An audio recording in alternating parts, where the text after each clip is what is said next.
Now, flying has long become routine for many people, but even frequent flyers sometimes don't know about things you should never do on a plane. Ooh. No bare feet on a plane. It's one of the biggest no-nos of air travel. Even if we omit the topic of unpleasant odors. Phew. The airplane floor is extremely filthy. People with contagious foot problems might have been walking the aisles barefoot before you.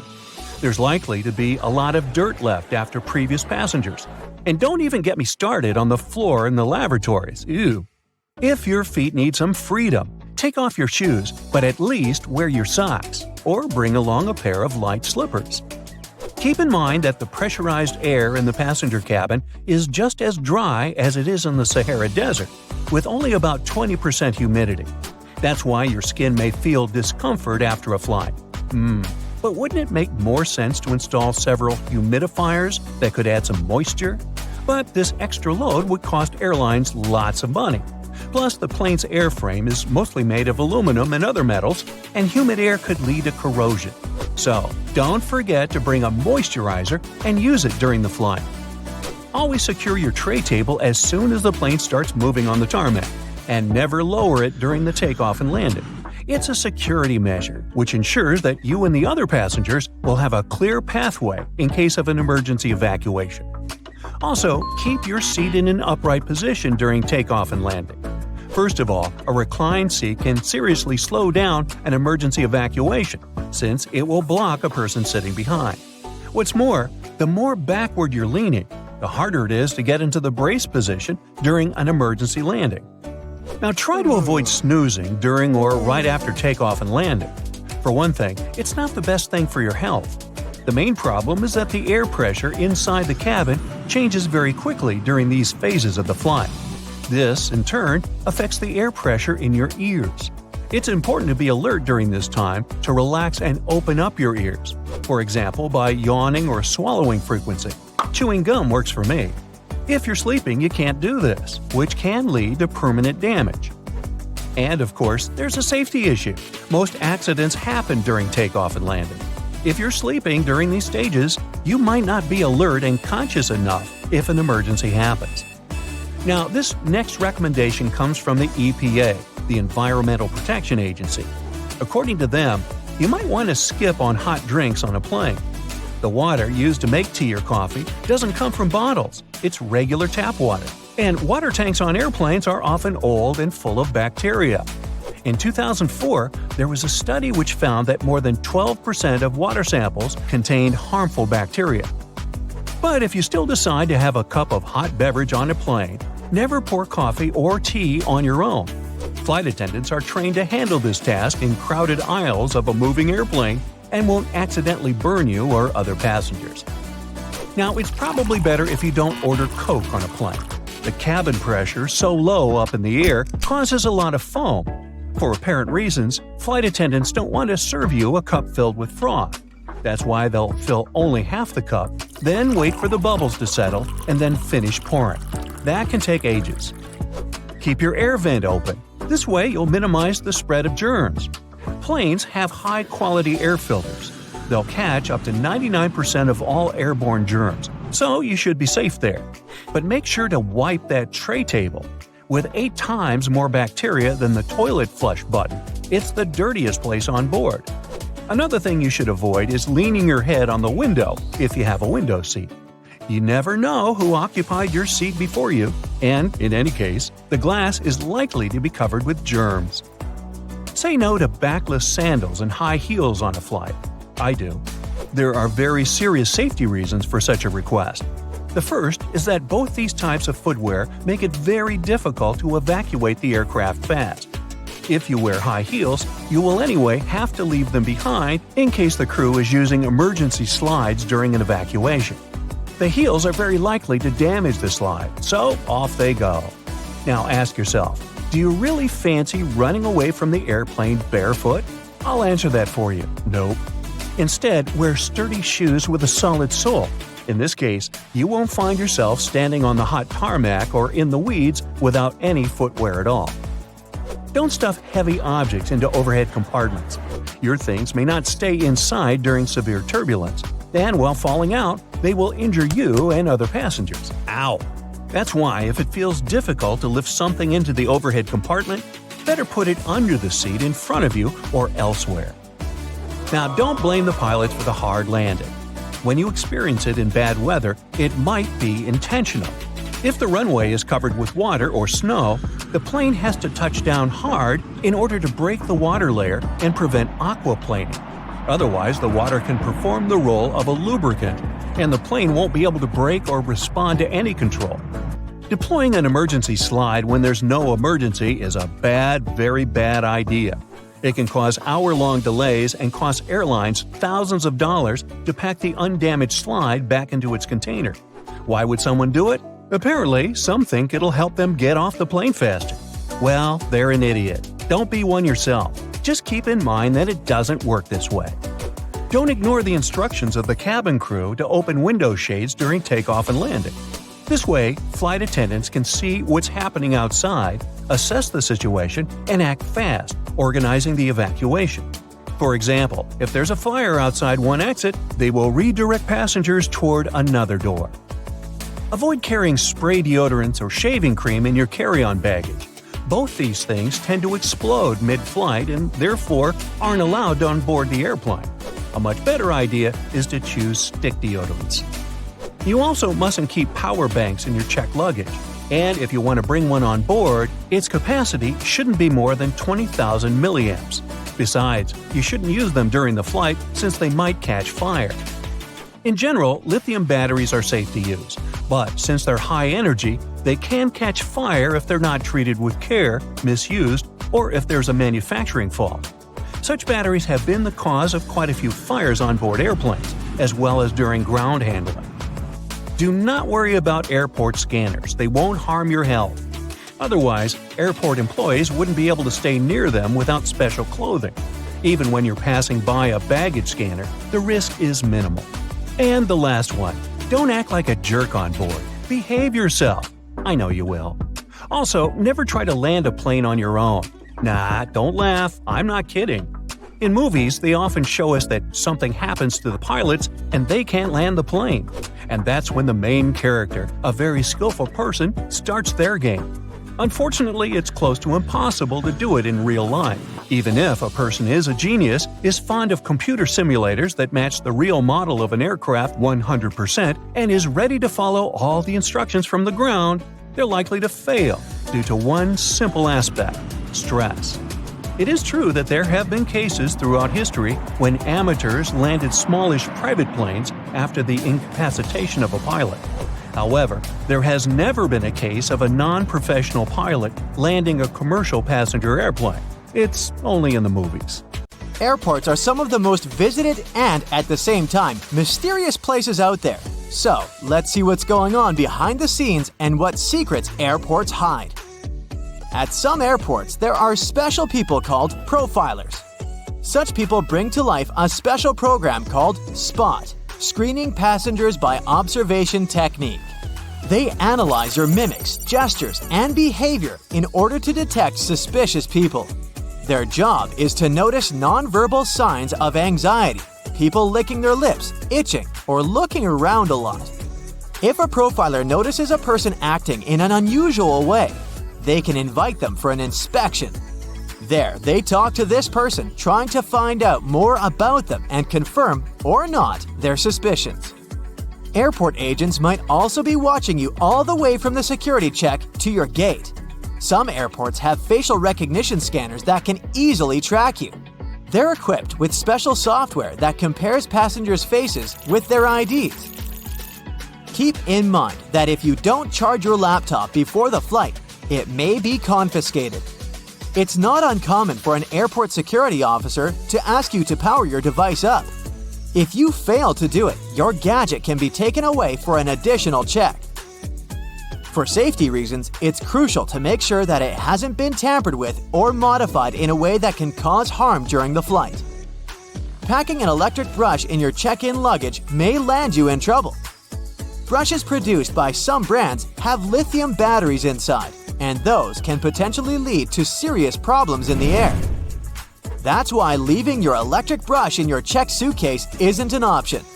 but you're allowed to store them in your carry-on bag.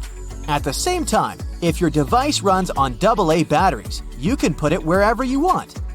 Anyone who's ever traveled by plane knows about the no liquids rule, but not everybody knows that this rule also applies to peanut butter, toothpaste, creams, lotions, liquid makeup, lava lamps, snow globes, some kinds of medications, deodorant, and even gel shoe inserts.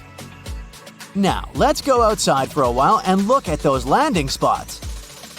Airports charge airline companies huge fees for landing on their runways on certain days and at particular times. But the most interesting thing is that the landing spots can be bought and sold. For example, in 2016, Oman Air paid Air France around $75 million for one early morning arrival slot at London Heathrow Airport.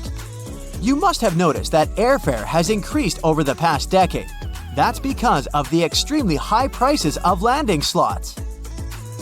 Dispatchers don't only control the planes in the sky, as you can often see in the movies, but they also look after their movements on the ground. They also control the lighting on the runways.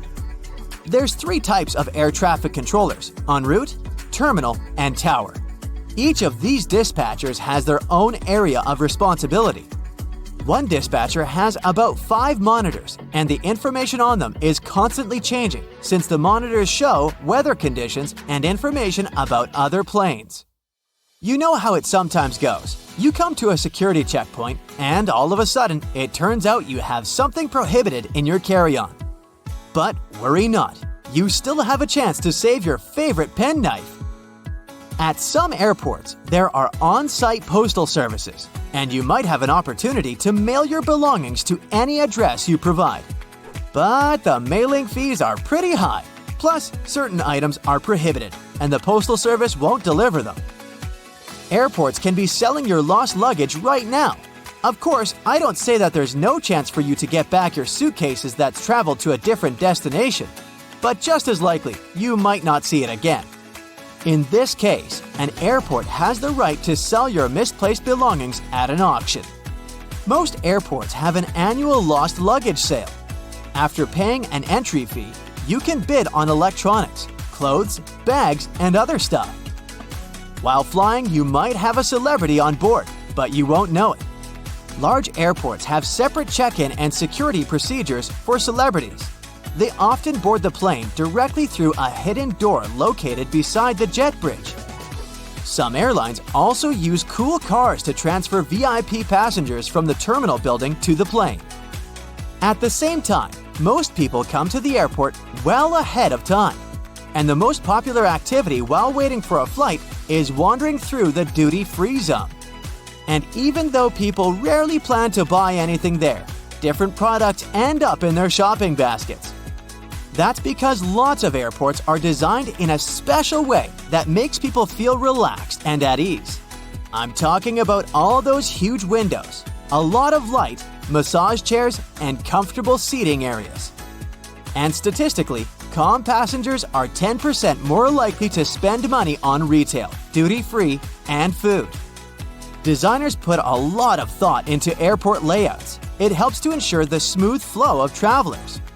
And the main point here is easy navigation that can prevent people from getting lost. This is achieved through subtle but very effective design cues. And placing duty-free zones between security checkpoints and boarding gates is one of them. They supposedly help you relax after clearing security and lead you where you need to go. But speaking of food, a celebrity chef restaurant at the airport might not be as good as it would be if you were visiting the real thing. Not chefs themselves, but special restaurant companies are responsible for airport outlets. One of the reasons is the extremely strict security that surrounds airport deliveries, including food. You may still have a nice meal, but it won't be the same. Now, I'll tell you about one more way airports manipulate you into spending your money. They make you walk through the shiny duty-free stores straight after the security check. But the most curious thing is that the walkway through such stores usually veers to the left. That's done because most people are right-handed, which means they use their right arm to pull their luggage and are more likely to look to the right while passing through the stores. and the duty-free zone veering to the left leaves more space on the right, where passengers are more likely to look. Oh, and have you ever noticed how many mirrors there are at airports? Mirrors are strategically placed there to make airports appear larger and create an illusion of more space. This in turn helps to reduce the feeling of claustrophobia and makes the airport experience more comfortable for travelers. If you have an opportunity, don't exchange cash at the airport. You'll never get a good rate there. Those who didn't buy local currency in advance can instead order it online and collect it at the airport. Some services only need a few hours' notice for such an order, or it might even be better to use an ATM to withdraw some cash at your final destination. Now, have you ever paid attention to airport codes? The most often used are 3-letter codes. Why this number? Back in the 1930s in the USA, pilots used the National Weather Service's 2-letter city codes to refer to airports. But soon, the number of airports in the country outgrew the number of such codes. That's why airlines expanded this system by adding the 3rd letter. It was usually X. That's how LA, Los Angeles, turned into LAX. But even though there shouldn't be 2 airports with the same code, some of these codes sound so similar you could easily mistake one for the other. For example, look at this airport with the code CGP in Bangladesh. And here we have CPG. It's the code of an airport in Argentina. It's dangerously easy to fly to the wrong place. Many airports have carpets at their gate areas. This nicety usually comes with a few other perks: lower ceilings, comfortable seats, and pleasant natural lighting. All this costs more for airports, and carpets are not so easy to clean as hard floors are, but they create a cozy feeling for passengers waiting for their flight, making them more relaxed. Still, it isn't a gesture of goodwill on the part of airports. According to social research, calm passengers are about 7 to 10% more likely to go window shopping and actually buy something in the lounge area or duty-free zone. So, by investing in the passenger's comfort, airports actually increase their own income. If you ever wanted to know what happened to your baggage while you're on board a plane, the short answer is that airport staff don't actually know once it leaves their territory, and they probably really don't care. Sorry. Baggage is sorted automatically. Scanners scan the barcode and sort the baggage according to its destination. The 3 main tasks of airport baggage handlers are to move your bags from the check-in area to the gate, to move them from one gate to another when you have a connection, and to move your bags from the plane to the baggage claim area. And that's it. So if your luggage doesn't move fast enough, it can be late for your connecting flight, or the exact opposite. Your bag gets to your destination before you do because you're stuck at passport control. Another problem can arise if you forget to tear off any old stickers showing a different destination. In this case, the scanner might send your luggage to the wrong country. Most airports are equipped with giant kitchens where the food for passengers is prepared. These kitchens usually cook food for different airlines at once. And since that oh-so-delightful airplane food must be cooked for about 6 to 10 hours in advance, these kitchens have to work 24/7. And however surprising it might sound, the menu for your flight is developed up to a year in advance. This is a common practice for most airlines because every single ingredient matters and adds to expenses.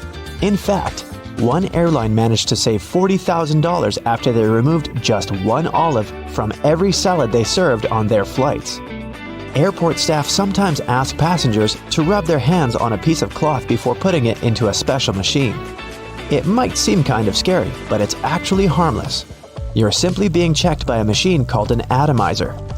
Before their working day starts, employees put samples of dangerous chemicals into the machine.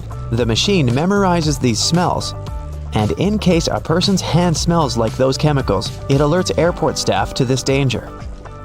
You know how it sometimes goes. You come to the security checkpoint, and suddenly, it turns out you have something prohibited to take on board in your carry-on. But don't worry, all the things seized during the pre-flight inspection can be stored at the airport for as long as 3 months. On top of that, you have an opportunity to mail them any address inside the country. Things taken away by security and weren't claimed can also get sold at special auctions and are delivered worldwide. If you have a long layover between flights, going to the nearest hotel to rest might not be the cheapest option. There's a much better trick. Check if the airport or airline sells 24-hour access to the VIP lounge zone. In most cases, you can have free snacks and drinks there and use free shower cabins and rooms for rest at a very affordable price. In multi-terminal airports, search for underground passageways connecting terminals that most people might not know about. For example, at Frankfurt Airport in Germany, there's a walking tunnel between Terminal 1 and Terminal 2 that's mostly used by employees since passengers are simply unaware of its existence. There's an actual term for the first 60 minutes after you clear check-in. The golden hour. It's the time that passengers statistically spend more money in retail and duty-free areas of the airport. And having the most comfortable seats in those areas right in front of the shops is a clever trick to lure you in for shopping. Let's admit, sitting in front of a comfy chair while looking at a flashy sign or shopping window can be tempting, and that's exactly what the airports want you to feel. If your flight is overbooked and you can't fly at the designated time, don't hurry to accept the first voucher you're offered as an apology. Normally, airlines keep raising the stakes until they have enough volunteers to give up their flight seats. And if they don't and you've been bumped involuntarily, you can insist on a cash refund instead. Depending on your ticket price and the time of your delay, you might be entitled to as much as $1,300. Most airports have specific experts called profilers. These people practice what's called SPOT, or the screening passengers by observation technique. They carefully analyze facial expressions, gestures, and behavior in order to detect suspicious people. Their job is to notice the nonverbal signs of anxiety, such as people licking their lips, itching, or looking around a lot. If a profiler notices a person acting in a weird or off way, they can invite them for an inspection, where they can talk to a person to find out more about them. Profilers work in both the main halls and in passport control. The typical question they ask is, "What's the purpose of your visit?" Then they check the person's reaction to this inquiry. No matter how reserved a passenger is, if they have something to hide, TSA officers will find out, thanks to the tiniest cues in people's behavior. Before your luggage even gets on the plane, it goes through 5 security levels, and one of them, besides scanning the contents, includes being checked by a special dog that can sniff out dangerous chemicals. It's a well-known fact that a dog's nose is much stronger than that of any human. In fact, dogs distinguish smells from 10,000 to 100,000 times better than people do. No wonder airports take advantage of this super sense for security and regularly use these sniffer dogs to detect suspicious substances. What's really cool is that you can't even distinguish a detection dog from its civilian siblings. Unlike police dogs, the ones working at airports aren't trained to frighten or intimidate people. The most popular sniffer breeds are golden retrievers, labs, and German short-haired pointers. Charging your phone at a specifically designated spot can look convenient, but it's not really safe. If the charging station only allows you to plug in your cord, you might get malware installed on your phone with you none the wiser. The only safe way to charge your phone or tablet is to find an electric socket and use it with your own charger. Same goes for free airport Wi-Fi, apart from the airports requiring you to authenticate yourself more often than not. Someone can easily access your data while you're using an unprotected Wi-Fi hotspot.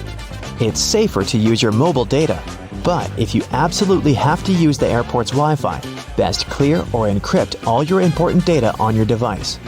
It might be exasperating to take your laptop out of your carry-on at the security check every single time. But the airport staff need to have a clear look at your device to make sure nothing is concealed inside. On the screen of an X-ray scanner, a laptop looks like a semi-transparent object with a clearly visible hard drive, CD drive, and whatnot. But security officers can't see what's behind some of those parts. For example, a dense and rather large battery. People tend to choose the closest security line to them. If that line turns out to be super crowded, just look around after ID and ticket check. You may see another checkpoint with much fewer people. Some checkpoints at the airport are situated at the far edges of the terminal, and that's why passengers fail to notice them. Applying for a TSA pre-check can be a great time saver for traveling in and out of the US. Being a member of this program has some great perks. First, getting through security and passport control happens faster. If you're a pre-check traveler, you won't have to take off your shoes or remove your belt. And forget about placing your stuff like liquids and laptops in special bins. If you aren't flying to or from the US, then you can look up similar services available in your country. If you're flying economy class but don't like it, who does? Check in online and check out the seating options about 4 days before your flight. It's about that time that airlines typically start upgrading seats, and you might get an upgrade to business class for a small fee or even sometimes for free. You can also ask for an upgrade when you're already at the airport. Most people forget about this opportunity or simply don't care, so you might just get lucky. You're on an expedition through the swamplands of Florida. You run into some sinkholes. Oops, was that a crocodile? Watch out! Suddenly, you reach an asphalt road. It looks a lot like a runway, but there's no airport building around. You decide to inspect it, and a walk down the runway takes you a half an hour. At the end of it, you notice a trailer. There are 4 people inside. They tell you you've accidentally run into what was supposed to become the largest airport in the world, 5 times the size of JFK to be more precise. Project Everglades Jetport was launched in 1968, right at the end of the golden age of air travel. It was supposed to become an intercontinental hub with 6 runways for supersonic jets carrying up to 300 passengers. They chose this location between the Gulf of Mexico and the Atlantic, far from large cities, because it would make it possible to fly both to South America and Europe in under 3 hours. At that time, the top speed for a commercial passenger plane was around 500 miles per hour, but that was about to change. Concorde was almost ready to make its first flight, and Boeing was also working on a huge lightning-fast passenger plane. So those super short flight times would be perfectly possible. And no one would mind the loud sounds of takeoff and landing over the ocean, unlike in the area around some inland airports. Passengers would travel to the new hub by high-speed rail, connecting it to surrounding cities on both the Atlantic coast and the Gulf of Mexico. The terminal was supposed to be extremely luxurious, with many lounges for its future well-off passengers. But none of this ever came true. The construction of the airport began, but was finished right after they built the runway. First of all, residents and activists saw a report saying that the new airport would ruin the South Florida ecosystem and the Everglades National Park, so they were strongly against the construction. Second, the Boeing supersonic passenger jet program was called off. In less than 20 years, while the tests for supersonic planes were running, the Federal Aviation Administration received 40,000 complaints about sonic booms from people living under the testing areas. Those sounds of shock waves created by jets traveling faster than the speed of sound were breaking glass and scaring people and farm animals. So the airlines across the country knew supersonic flights wouldn't be a commercial success, and there was no more need for a huge airport to serve those planes. The finished runway was used for training pilots for years. It's long enough to land Boeing 747s and is in an isolated location, so it was perfect for those purposes. Then, as flight simulators became way more advanced and pilots didn't need to practice there anymore, the unfinished airport started serving general aviation aircraft. Even on its busiest days, it doesn't get more than a dozen takeoffs and landings a day. So, the staff of 4 people works here from 8 a.m. to 5:30 p.m. every day. Sometimes they use the airport for car races. On the other side of the world, what used to be an airport of prime importance is now a ground for picnics, festivals, and fashion shows. You can also go skateboarding and fly some kites on the runways of the former Tempelhof Airport in Berlin, Germany. It was the world's largest building until the Pentagon was finished. It was also the first airport in the world to have an underground railway. The site of the airport belonged to the Knights Templar in medieval times, and that's how it got its name. The 1920s were its prime time. Closer to the end of its service, mostly small commuter aircraft used the airport until it was shut down in 2008. Floyd Bennett Field in New York is now also living its new life as a ground for cycle races and stargazing with the Amateur Astronomers Association. It used to be New York's first municipal airport in the 1930s.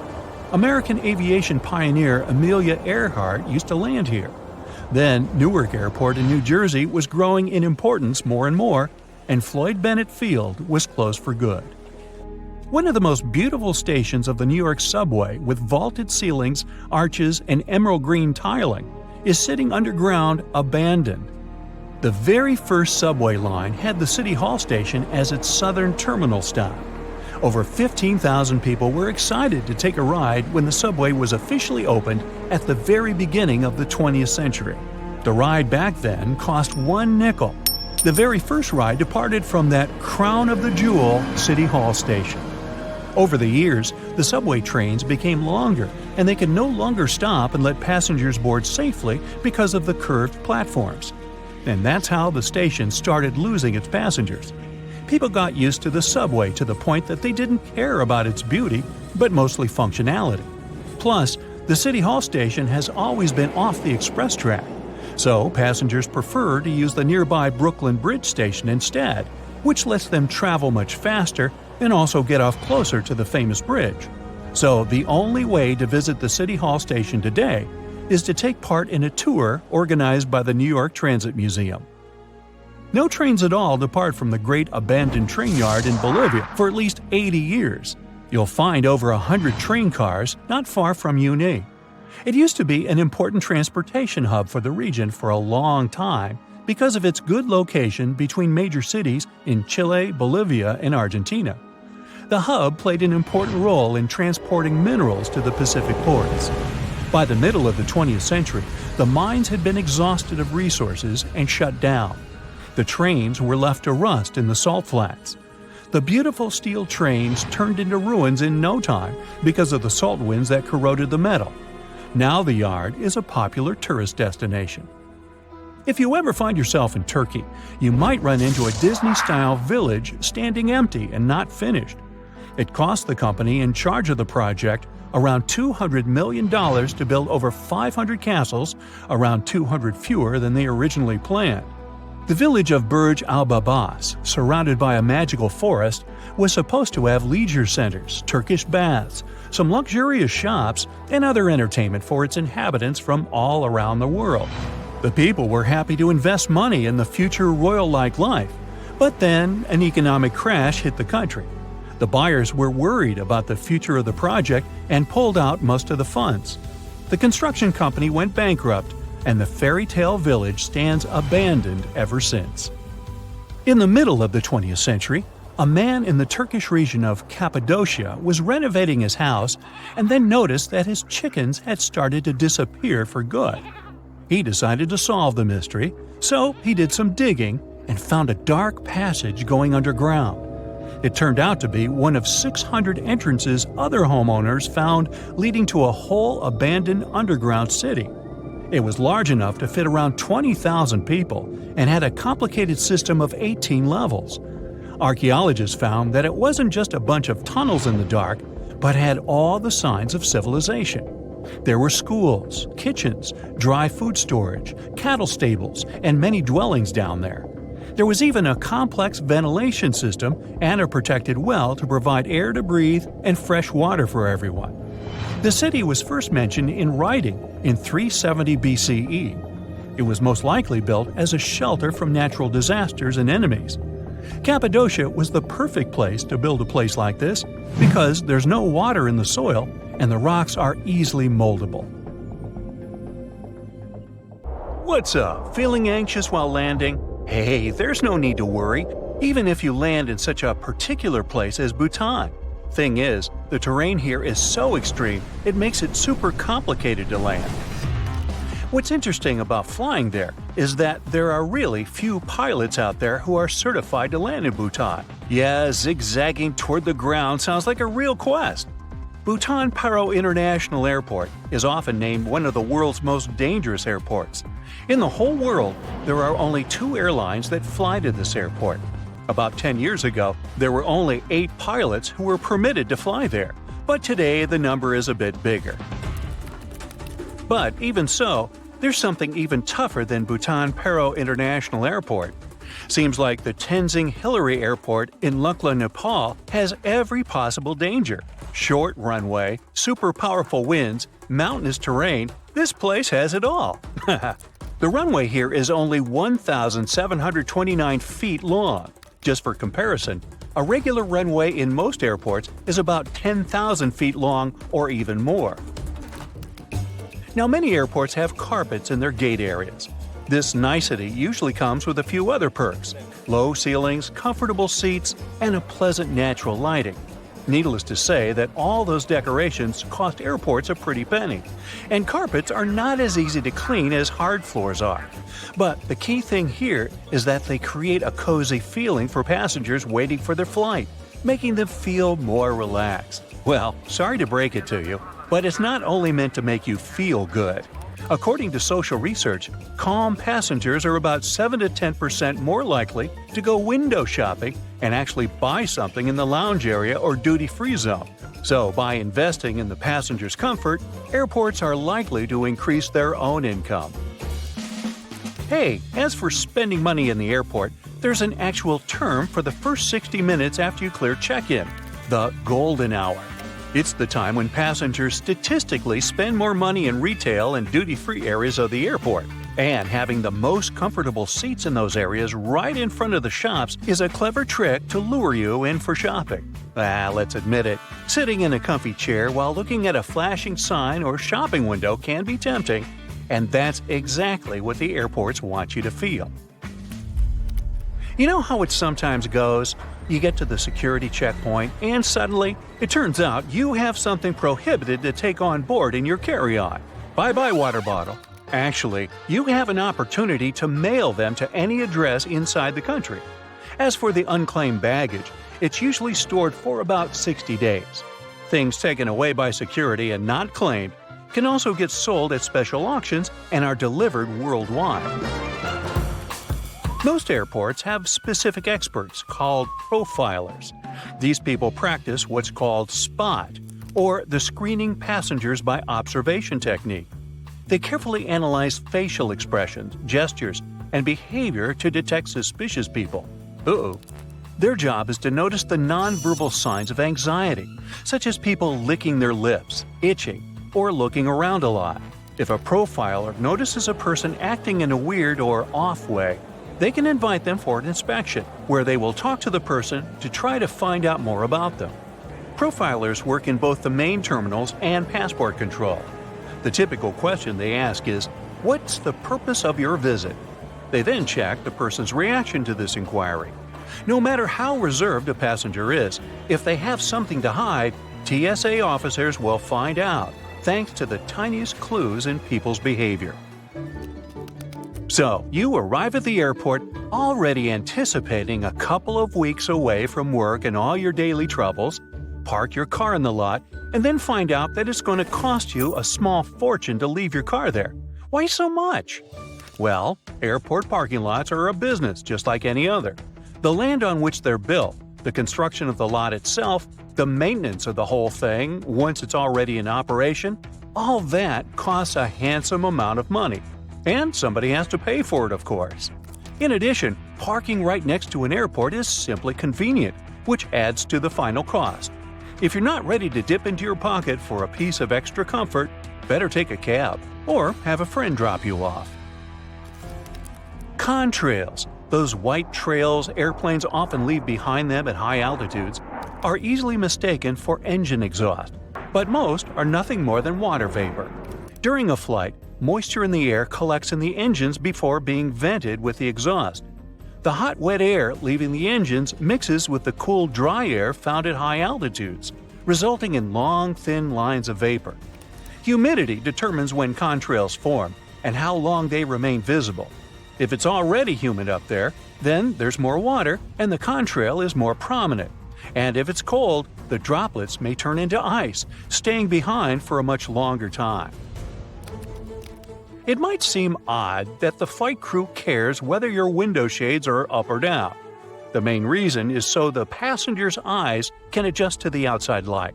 Mostly, it's just a matter of getting people on and off quickly. But in an emergency, the last thing they want is people stopping to blink before they evacuate the plane. Another reason for all the shades to stay up when the plane is about to take off or land is for the ground crew to see if there's any trouble on board. For example, if there's a fire in the cabin, the ground crew outside will immediately notice it and act accordingly. If the shades are down, they might lose precious time to rescue the passengers and the flight crew. Looking out the window on a plane's wing, you see a small yellow double hook on it. It seems strange since it might mess with aerodynamics, but it's there for your safety. In case of an emergency landing, these hooks are used to secure ropes that help passengers exit the plane via the wings. If they're slippery, the rope will help you keep your footing and not fall over while going down. Woo-hoo!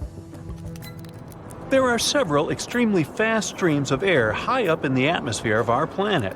They move in strange ways, but have a more or less constant flow, allowing passenger aircraft to use them.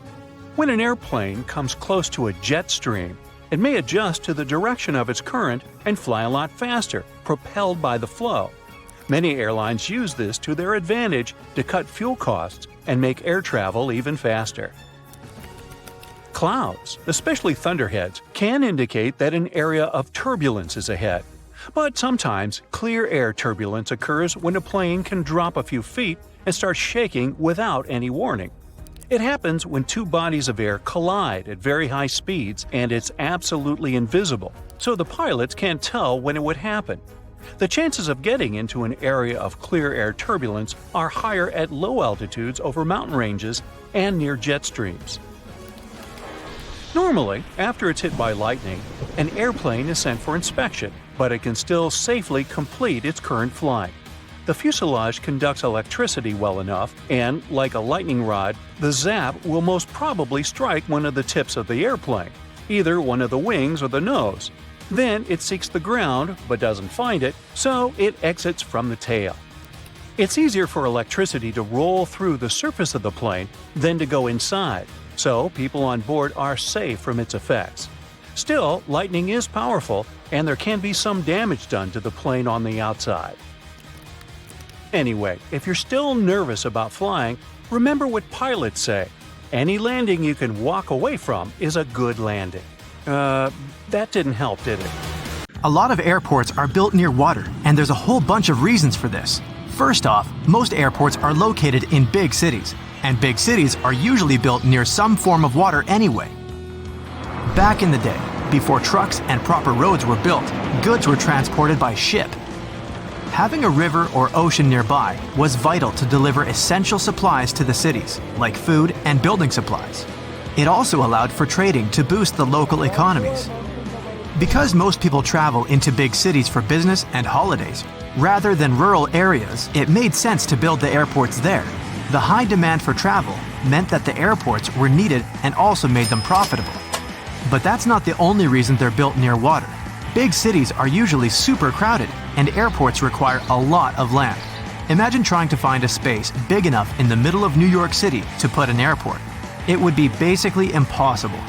Areas next to water are usually a bit more rural, so there's more space than the big cities filled with skyscrapers. Some countries have even taken this one step further. Land is really scarce in Japan, so to build Kansai International Airport, the architects of Osaka headed 3 miles offshore to Osaka Bay to make a man-made island. The artificial island is 13,200 feet long and 8,500 feet wide. That's so big that it can even be seen from space. It took a whopping 38 months to complete, and travelers can get across to the main island of Honshu via car, railroad, or high-speed ferry. Kansai International Airport opened in 1994 and became the world's first airport to be built on the sea. Despite its location, it has the longest airport terminal in the world with a length of just under 1 mile. Airplanes also can't have any obstacles around them when landing. It would be really difficult to try landing a plane with obstructions. These include trees, mountains, buildings, and power lines. Over water, nothing will restrict planes from taking off or landing, making it much safer. On mountainous islands, runways are often parallel to the ocean, as the mountains are inland, just like in the Gran Canaria Airport located on one of the Canary Islands. It also links to safety reasons. If a plane has to cancel a runway landing and go back around again, there must be enough room for it to do this safely without hitting anything. It's also got to be able to climb back up into the air at a safe angle to avoid causing problems for the passengers inside. Reaching this safe altitude is much easier, quicker, and safer by the sea. compared to big cities or mountainous areas. Speaking of failed landings, pilots are trained to deal with engine failure on takeoff. If a plane reaches the right speed for takeoff, it has to leave the runway, even if the engine fails. But don't worry, planes can still fly with only one engine. It just requires a bit more effort. Because of the reduced capacity, it takes longer to reach the right altitude, and more space is required for takeoff. Taking off towards the ocean makes it easier to climb to a safe altitude without worrying about colliding with any obstacles.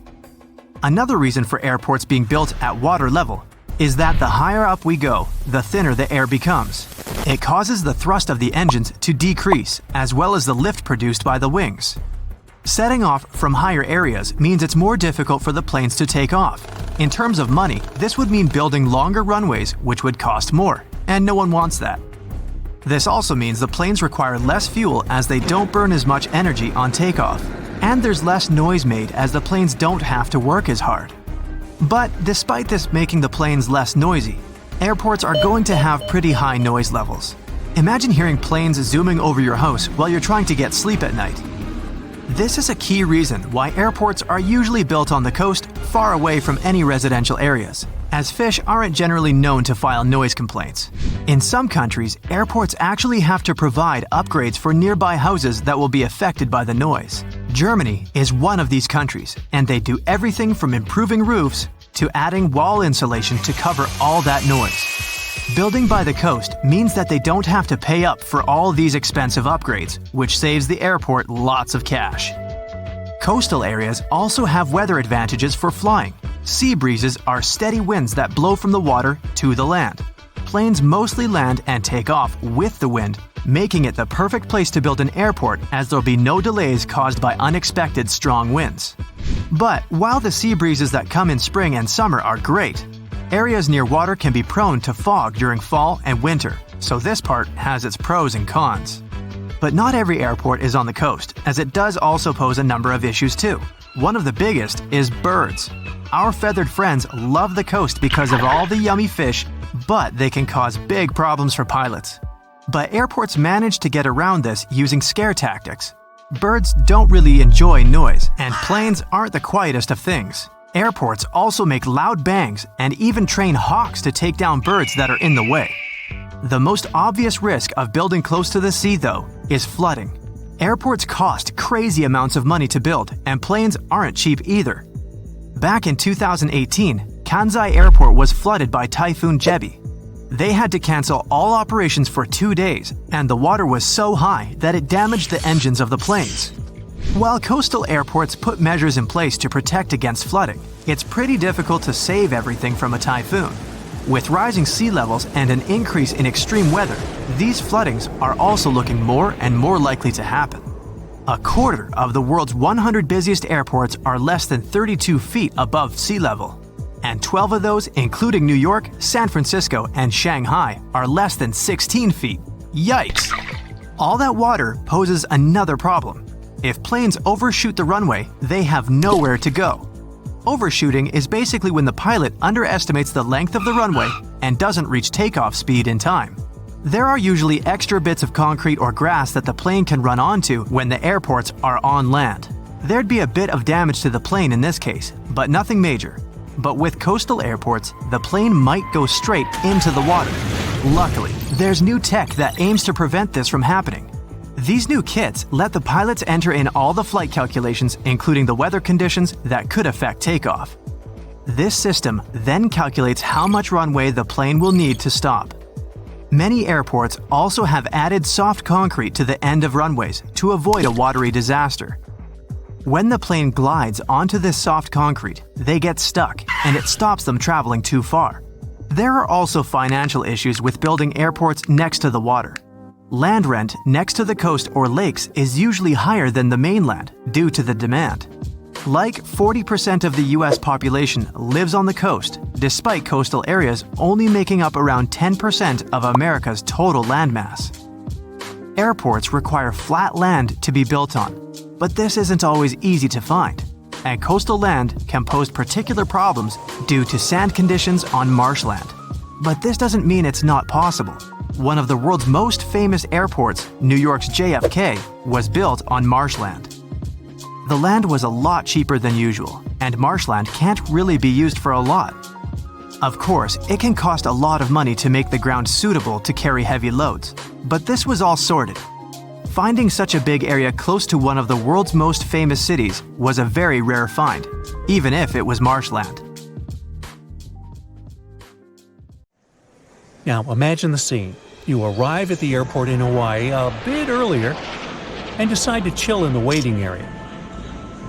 Suddenly, you notice an anxious blonde lady in a white dress standing at a gate. She's looking out the window on the runway, waiting for someone's arrival.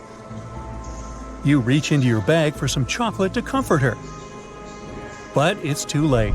She vanished into thin air. Congratulations! You just met the lady in waiting, a resident phantom of the Honolulu International Airport. Like any phantom, she has a grim backstory. The lady once fell in love with a man and he promised to marry her. But then the happy groom flew abroad and never returned to his bride. His betrayal broke her heart and she took her own life. But her phantom is still attached to the airport, and she waits for her man to return just like the famous Japanese dog Hachiko waited for its master. Over the years, the local police have collected numerous complaints about the lady phantom wandering around the gates and other restricted areas of the airport. Also, this entity likes to hang out in public bathrooms, just like Moaning Myrtle from the iconic fantasy novel. Some airport employees reported seeing paper dolls unfolding on their own while cleaning empty bathrooms in the middle of the night. In some cases, toilet seats slam shut and toilets flush by themselves. However, it's unlikely to surprise anyone since many public bathrooms have automatic flushing. Unfortunately, this urban legend doesn't clarify the way to release the heartbroken phantom. But at least this story is a good reminder to think twice before you make any promises. And speaking of spooky ladies in white, the Kempegowda International Airport in India also has one. A pilot once noticed a weird woman in a white sari on the runway. He called the airport workers asking to help her, but she disappeared by the time the staff arrived at the spot. Numerous witnesses have seen the same phantom in other parts of the airport. The lady haunted people in the cargo department, on escalators, and even in the parking lot. According to the media, nobody knows her background or the reason why she's here. Maybe her luggage was lost and she's just trying to get it back. Today, Suvarnabhumi Airport in Bangkok is one of the busiest airports in the world. But it doesn't stop this transport hub from also holding the title of the most haunted place in Thailand. Although imagination tends to draw something old and dusty when we hear the word haunted, Suvarnabhumi is relatively new. It started operating in 2006, but it turned out that the land under the airport used to be an ancient burial site. Work crews had to drain a marshland called Cobra Swamp to prepare the land plot for building. And mysterious events began to occur from the very first days of work. Wailing, creepy screams, and even classic music came out of nowhere. Some builders refused to continue construction because they were too scared of evil forces. The locals believed that they had angered the entities who were sleeping beneath the new airport. That's why 99 Thai monks were invited to perform a ritual. Together, they chanted for 9 weeks to clear all the bad vibes. The ceremony was almost finished, but suddenly a random man interrupted the monks and claimed to be possessed by one of the local entities. His message was pretty clear. You should build a proper spirit house to guarantee the smooth operation of the airport. Having said that, he fainted. Later, the guy woke up feeling normal and conscious. Well, the airport authorities decided to fulfill the mysterious request.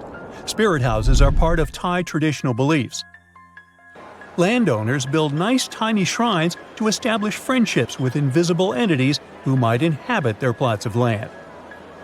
So, if you ever find yourself at the Bangkok airport, don't forget to check out this artifact, as well as the churning of the ocean, the remarkable sculptures that depict the ancient Hindu myth. The story is basically about light and dark deities working together to get Amrita, the beverage of immortality. Now, here's another reason why you should think twice before building a transport hub on questionable land. Welcome to Denver International Airport, reportedly one of the most famous haunted airports in the world. It stands on a special isolated plot of land that was considered sacred by its former residents, according to the media. People reported multiple problems and strange incidents going on at the airport from the very beginning of construction. Today, this place attracts numerous mystery hunters, and the number of urban legends around the airport multiplies. Some investigate the hidden meaning behind the local murals and gargoyles. Others believe that the giant cobalt-colored horse statue in front of the airport is haunted. That's because the sculpture, known as Lucifer, took the life of its creator, Luis Jimenez. In 2006, a piece came loose and hit the sculptor while he was finishing his work. The airport's enormous layout and remote location inspire some people to speculate that there's a secret bunker under it. In fact, it's bigger than some real cities like San Francisco, for example. But the spokesman of the airport debunked that myth, saying that this transport hub must support at least 50 million travelers a year, and thus it needs to be huge. Our next destination may inspire you to revisit the Langoliers, created by the legendary horror writer Stephen King. Although the thriller took place at King's hometown airport in Bangor, Maine, we'll be talking about the historic Chandler Airport, located in Fresno, California. This place has many abnormal stories to tell, including reports of people going through the old terminal wall. Some passengers heard disembodied voices in the airport restaurant. The kitchen staff once reported hearing a suspicious noise while cleaning up. They went to see what was going on and witnessed a plate moving across the counter and then falling onto the floor. Perhaps the invisible customer was just upset by overly high food prices. Hey, it could happen. Just like Honolulu Airport, Chandler has a resident phantom. It's an old man in the control tower. Thankfully, this guy doesn't bother anybody. According to witnesses, he's just staring at the field as if he's watching invisible aircraft take off and land. Meanwhile, the urban legend behind Savannah Hilton Head International Airport is spooky and romantic at the same time. It says the following: if you land right after sundown, you'll get the chance to see two phantoms along the north side of the runway. Now, the legend says these are the phantoms of Richard and Catherine Dotson, who used to live on the land underneath the airport. They don't bother the passengers or staff either. It seems like they're just greeting arriving people. Now, our list can't be complete without the UK's Manchester Airport. This busy place serves around 28 million passengers a year and also hosts a few spooky phantoms. Passengers and staff reported seeing creepy figures and weird phenomena, such as doors slamming on their own. The airport archives from the 1970s revealed that some staff refused to show up at Terminal 3 alone after dark because they were too scared. One night, the local workers saw a figure in a pilot's hat entering a toilet. No flights were scheduled to arrive or depart at that time, so he decided to follow the mysterious gentleman. But the bathroom was empty, and the motion-sensitive lights didn't show any reaction to the stranger. Some people reported meeting face-to-face with a phantom of a pilot in an old-school uniform. He usually wanders around Terminal 3 looking disoriented. But unfortunately, no one knows his backstory for sure. Another spooky resident of the airport is the Night Watchman, a phantom of a security guard from the 1960s. A former airport employee once met this gentleman and tried to talk to him, but the figure simply vanished into thin air, leaving the poor guy in shock. After that, he decided to leave his job for good. I can understand that. Most airports are equipped with giant kitchens where the food for passengers is prepared for different airlines at once. Since those oh-so-delightful airplane meals must be cooked, about 6 to 10 hours prior to the flight, the kitchens have to work 24/7. Besides, the menu for your flight is developed up to a year in advance. This is a common practice for most airlines because every single ingredient matters and adds to expenses. In fact, American Airlines managed to save $40,000 per year in 1987 after they removed just one olive from every salad they served on their flights. If you have a long layover between flights, going to the nearest hotel to rest might not be the cheapest option. There's a much better trick. Check if the airport or airline sells 24-hour access to the VIP lounge zone. In most cases, you can have free snacks and drinks there, and use free shower cabins and rooms for rest at a very affordable price.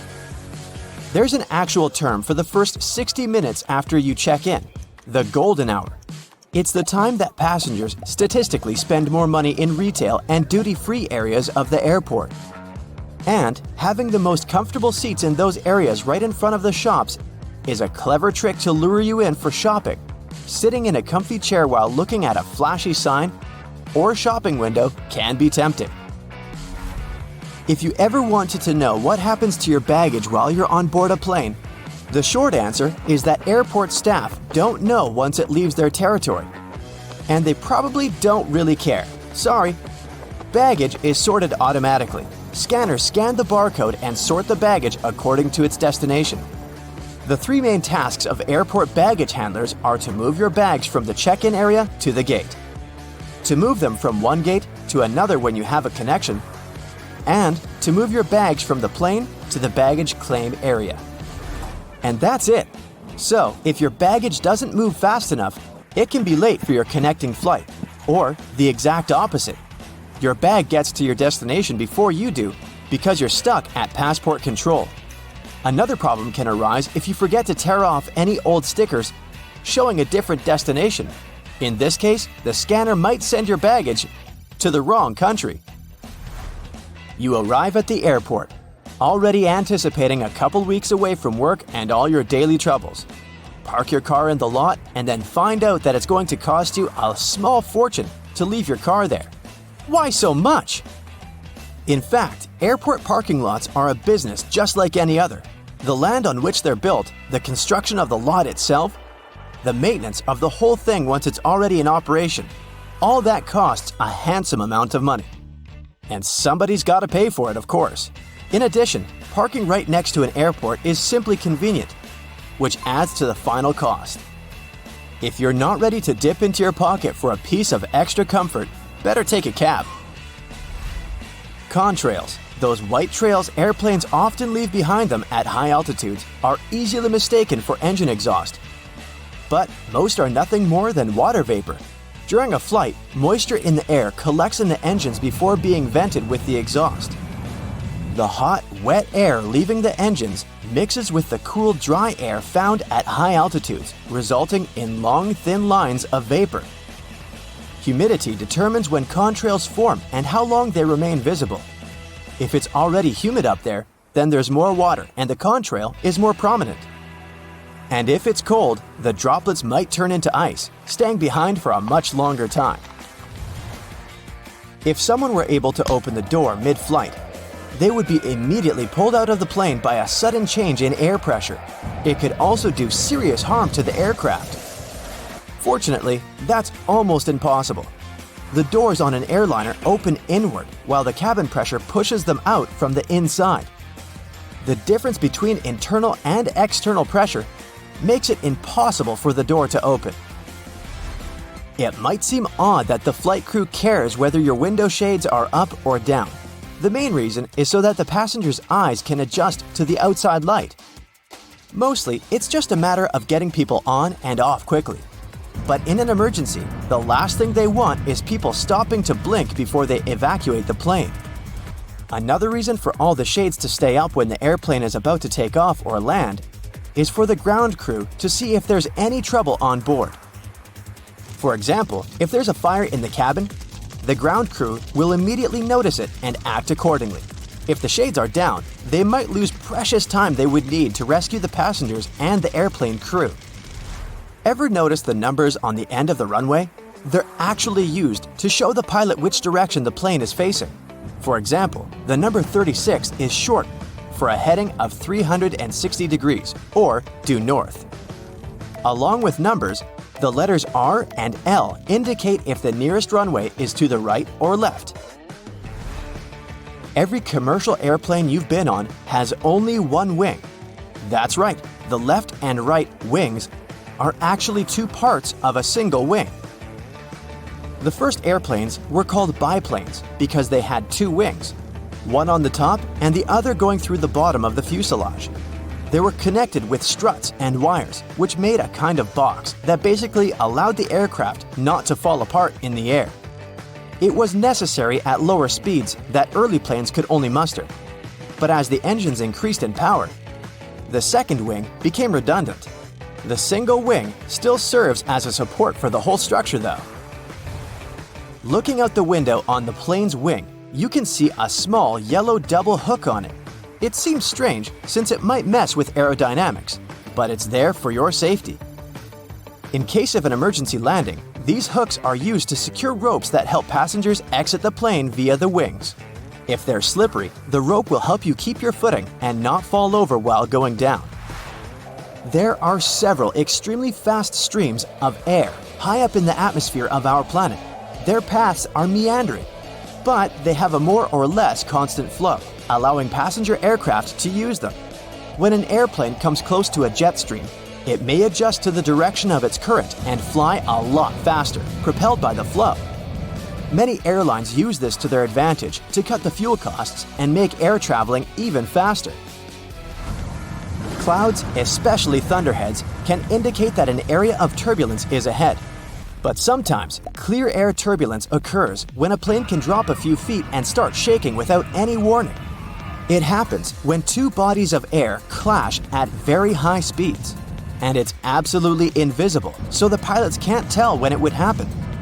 The chances of getting into an area of clear air turbulence are higher at low altitudes, over mountain ranges, and near the jet streams.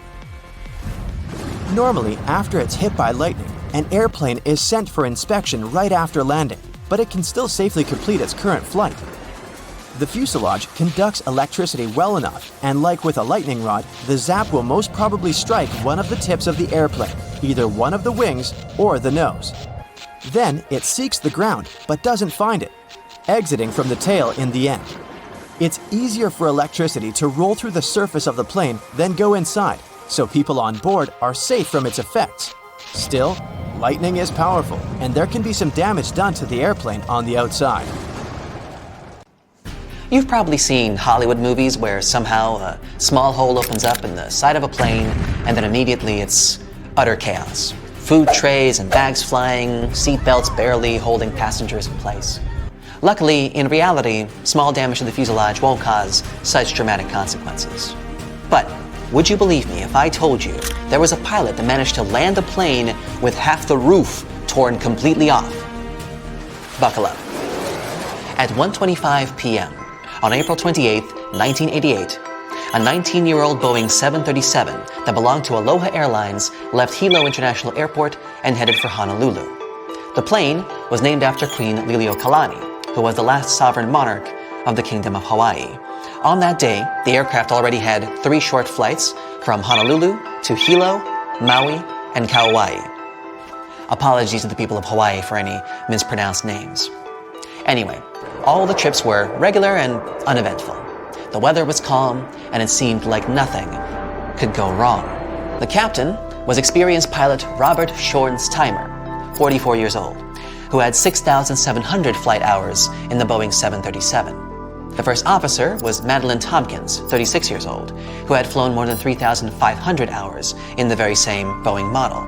Early in the morning, still in Honolulu, the first officer had conducted the regular pre-flight inspection and announced that the plane was ready for the flight.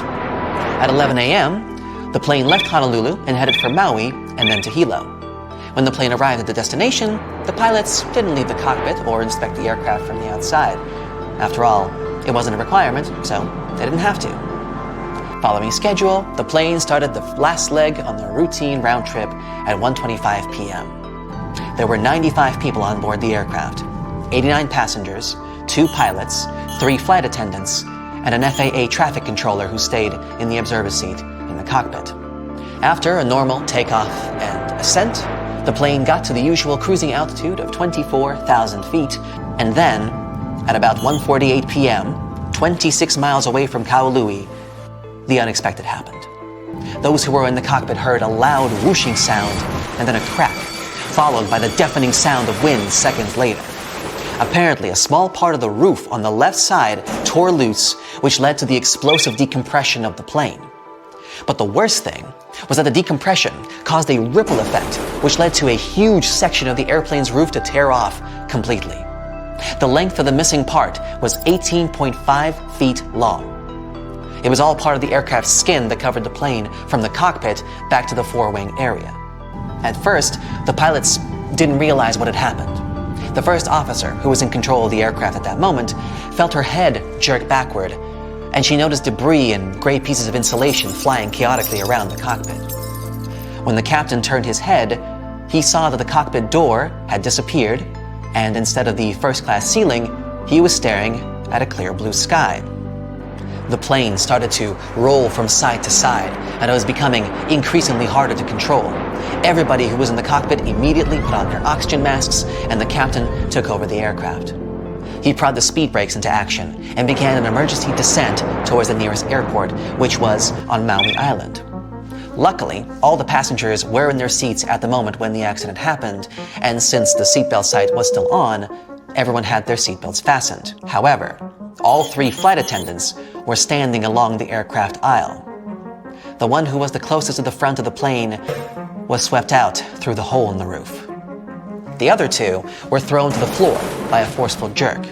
But while one of them hit her head really hard and lost consciousness, the other one started to crawl along the aisle in an attempt to help passengers and calm them down. At that same time, the pilots were trying to contact air traffic control and signal an emergency. To make matters worse, they couldn't hear each other and had to use gestures to communicate. They also didn't know whether the radio worked and whether they had managed to deliver their message. The flight controls were sluggish and loose, and the captain was struggling to control the plane. The first officer, right by his side, dealing with communication and assisting the captain. It turned out that the controller hadn't been receiving the crew's messages until the aircraft descended to the altitude of 14,000 feet. Only then did the signal get through, and Maui Tower started urgent preparations for an emergency landing. The problem was that at that time, in case of an emergency, the airport control tower had to dial 911 just like anyone else. On top of that, the controller didn't catch that the passengers and crew members would need medical help.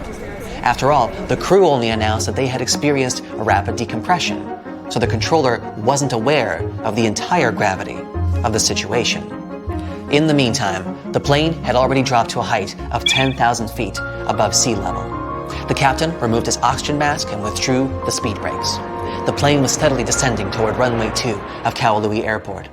Following the captain's command, the first officer lowered the landing gear, but the indicator light didn't come on.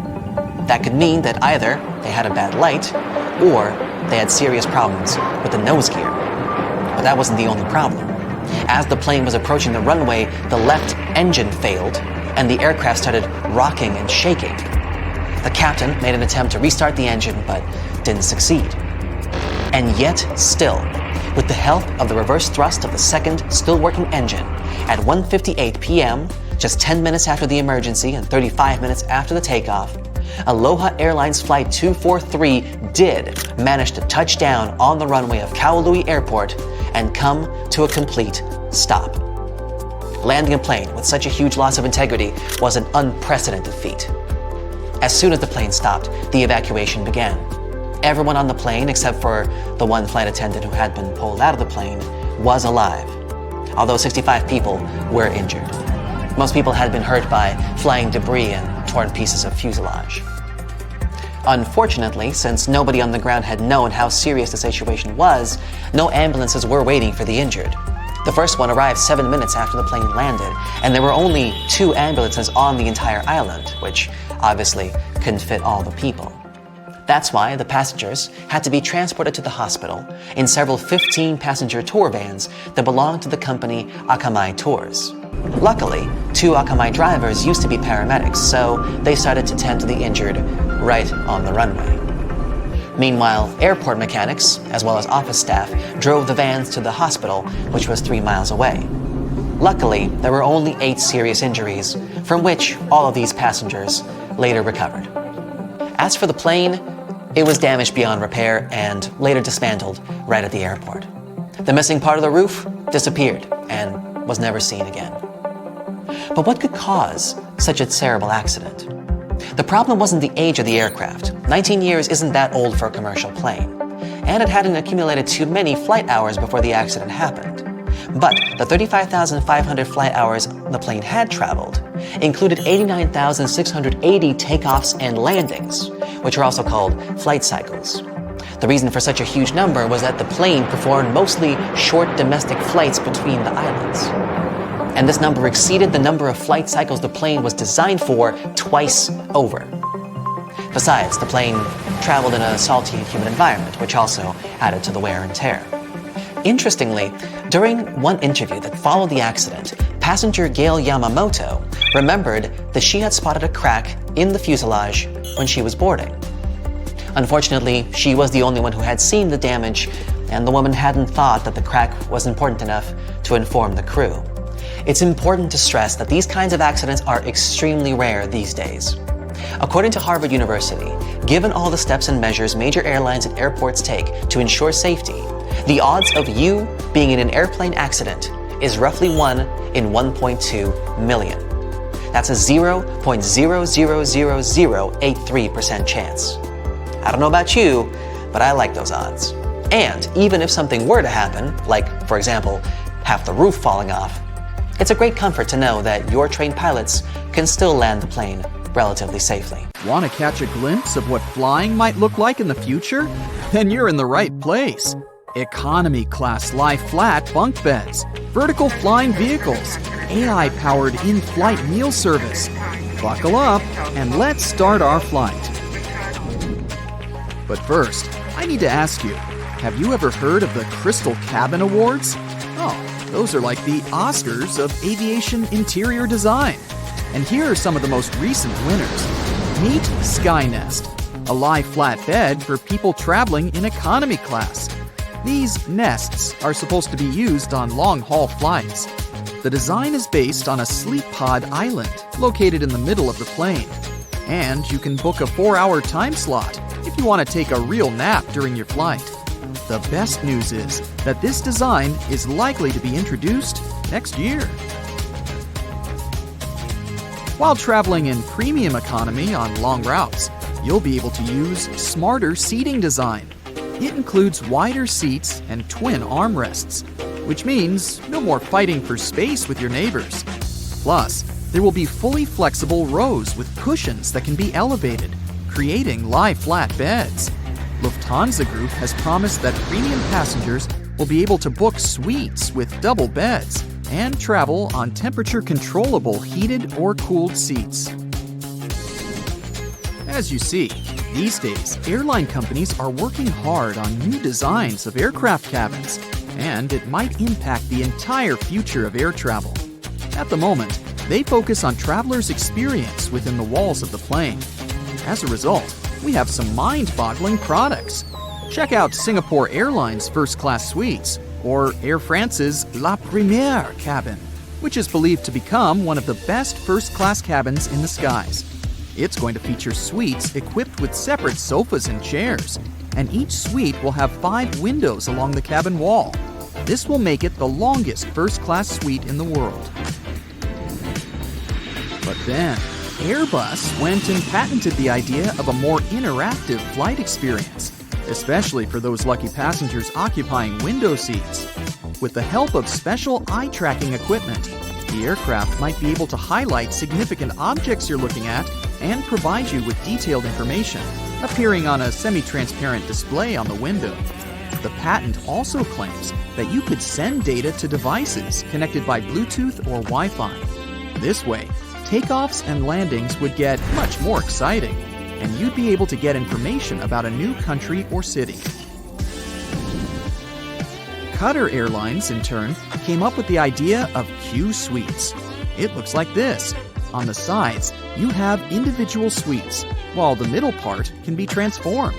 You can choose to have a double suite to travel together with your partner, or you can have some private space, or even move the walls and turn the place into a quad suite that you can use for a meeting. There might also be some improvements in economy class. They're bound to bring more comfort, especially on a long-haul flight. A company called Zodiac Seats filed a patent based on a zigzag configuration of seats. Look at this aisle, which contains 3 and 4 seats, with each of them facing in the opposite direction. This allows for way more shoulder space than regular seating. Plus, passengers have a lot of leg space. Yes, some people might feel a bit uncomfortable having to face their neighbor for more than 8 hours straight, but aren't these space improvements worth it? Now, you might know that moving around the cabin while flight attendants are serving meals and beverages is kind of tricky. Plus, you have to eat at a specific time with everyone else. Or, if you're not feeling hungry, forego the meal altogether. Well, robots might be the solution. One company has suggested using perfectly sized pods that could slide along the rail in the middle of the aisle, delivering drinks and food ordered by passengers. This way, you could get your meal at the most suitable time for you without leaving your seat. This solution is likely to solve the problems with meal service. Even better, it might allow for fewer galleys in large planes. Unfortunately, this idea was filed 60 years ago and hasn't been implemented yet, so maybe it's not as great as it sounds. Another idea connected with in-flight meal service includes using AI. According to its creators, the technology will record what passengers leave on their trays, and later use this data to suggest various catering plans on subsequent flights. Now, even though these innovations sound like they're going to make traveling way more comfortable, they're not exactly revolutionary. But look at these innovations: vertical takeoff and landing aircraft. Hyundai Transys's air taxi cabin concept optimizes space and prioritizes your privacy in a shared cabin. If we talk about short flights, there's City Airbus Next Gen. That's an all-electric, vertical takeoff and landing vehicle with 4 seats based on the lift and cruise concept.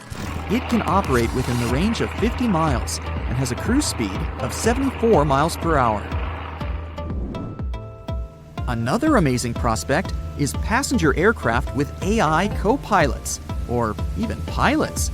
Some experts claim that planes could potentially be flown on a fully automated basis. Not everyone agrees with this idea, though. A skilled pilot is part of a complicated safety system that reduces risks and keeps passengers safe. Pilots have to be navigators, technicians, engineers, and weather experts. On a regular working day, a pilot needs to deal with ground crew, other air crew, cabin crew, air traffic control, and passengers. That's a lot. And don't forget that they need to communicate well, not only in aviation terms, but also on an interpersonal level. Will AI be able to do the same? Time will tell. But let's get back to the boldest ideas about the future of air travel. Some experts think that sometime around 2040, you'll be able to catch a hypersonic plane ride. Lots of people believe that the era of supersonic planes finished in 2003 when the Concorde commercial airplane was decommissioned after decades of being unprofitable. But it seems the situation might change soon. New supersonic aircraft will fly at incredible heights, and their speed is likely to be at least 6 times the speed of any other passenger plane. Traveling from New York to London, in this case, will take less than 2 hours. By comparison, these days, it takes a conventional airplane 8 hours to fly from one of these cities to the other. There is one problem, though. The supersonic plane tickets will cost a lot, and statistically, people tend to prioritize price over speed. So, experts don't think that a lot of people will be eager to pay a few $1,000s to get from London to Sydney in 4 hours. Plus, such planes will need a lot of liquid hydrogen fuel. and at the moment, it's not cheap. By the way, you might not recognize a plane from 2050. These flying machines will keep changing for the next several decades, and the chances are high that, at some moment, windows will start to disappear from airplanes altogether. This way, aircraft will become stronger and better suited for high speeds. Windows make planes heavier, which results in larger fuel consumption. No wonder cargo planes don't have windows. Planes will also become sleeker and will likely be covered with solar panels. There's also a concept of a plane with its cabin made out of transparent polymers. I don't know about you, but I don't think I'd ever board such a plane. Talk about aerophobia. The chances are that in a few decades, we'll see a hypersonic plane with a jet engine that can turn into a rocket, that can fly into space. Liquid oxygen would get injected into the exhaust, turning the engine into a rocket. It would help the aircraft reach enormous speeds, and on the way back, the engine would turn into a regular jet engine once again. Is the sky like a desert? Can a commercial aircraft fly faster than the speed of sound? Can you fix a plane with a piece of tape? Let's check your intuition with this cool truth or myth airplane quiz. Make sure to note down your correct answers and share your score in the comments. So, the first one for you. Commercial airplanes are more fuel efficient than your car. True or false? That's actually true. Commercial flights have been more fuel efficient per person per mile than cars for more than a decade. Better technologies and a larger number of people that fit in one plane have decreased the energy intensity of traveling by air by almost 74%. As for cars, it's been just a 57% drop. Okay, how about this one? There's no row 13 on a plane. Well, come to think of it, I've never seen a 13A or any other letter on my boarding pass. What about you? That's true, but only partially. In those countries where the number 13 is considered unlucky, there's really no row 13. But in other countries, the missing number may differ depending on what is believed to bring bad luck there. Opening a plane door during the flight is a real safety risk. It sounds kinda terrifying to me, but is it true? You can relax, that's just a myth. For one thing, the doors are locked, but even if they weren't, no one can open the door of a flying plane. It's physically impossible. The cabin pressure won't allow anybody to do it. When an airplane is at cruising altitude, it's pressurized. The difference between the inside and outside is huge. In other words, the pressure inside the cabin pushes on the door and doesn't allow anyone to open it from the inside. Even better, the airplane door is called a plug door. Its inner edge is wider than the outer. That's why it acts like a bathtub drain stopper, corking the doorway without falling through. Your skin is drier on a plane than it would be in the middle of the Sahara Desert. Can you believe this? And if you think this is true, you're absolutely right. The airplane cabin is pressurized, and the humidity there is set to 20%. For comparison, in the Sahara Desert, the average air humidity is around 25%, and your skin is used to at least 40% of humidity. That's why your nose and throat feel so dry when you're flying. Several years ago, someone posted a photo on the internet that became viral in no time. In this image, there was an airline technician, and he seemed to be fixing a plane with duct tape. So the question is, could it be true? Or was it just a fake? The answer isn't so simple. It wasn't your regular duct tape, so partially, this fact is a myth. But it was some kind of tape, known as speed tape. It costs around $700 per roll. It's actually an aluminum adhesive you can use to temporarily mend minor damage, until you can repair it properly. Is it true that pilots avoid the Bermuda Triangle? After all, it has such a notorious reputation. Ships and planes simply disappear into thin air in this region. This one is certainly a myth. Today, people already know that there's no particular danger in the Bermuda Triangle, and planes fly over this area as usual. Airplanes mostly fly on their own, with autopilots doing all the work. Myth or truth? What's your bet? It's a widespread myth. Many people are sure that planes are some super automated mechanisms that can fly mostly by themselves, and pilots are there simply for backup. In reality, though, flying is a hands-on job. It needs constant attention and a skilled flight crew. There once was a plane that flew twice faster than the speed of sound. Can it be true, or is it too far-fetched?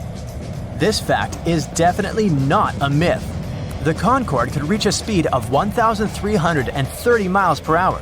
That's much faster than the speed of sound, which is around 767 miles per hour. And that's indeed almost twice as slow as the Concorde. You might have heard this scary fact before. Planes empty toilets right in the air. Sounds alarming, but is it true? Fortunately, that's only a myth. There's absolutely nothing to this legend. Airplane toilets use a vacuum-based system to transport all the contents out of the bowl and into a special tank. It's located in the rear part of the aircraft, and this tank gets emptied only on the ground. This is a tricky one. When a plane is flying towards the east, it can reach higher speeds. So, can the speed really depend on the direction? And this is true. It's possible thanks to high-altitude winds known as jet streams. They blow at a speed of 100 to 300 miles per hour, and since our planet rotates from west to east, aircraft moving in the same direction can use these winds to move faster.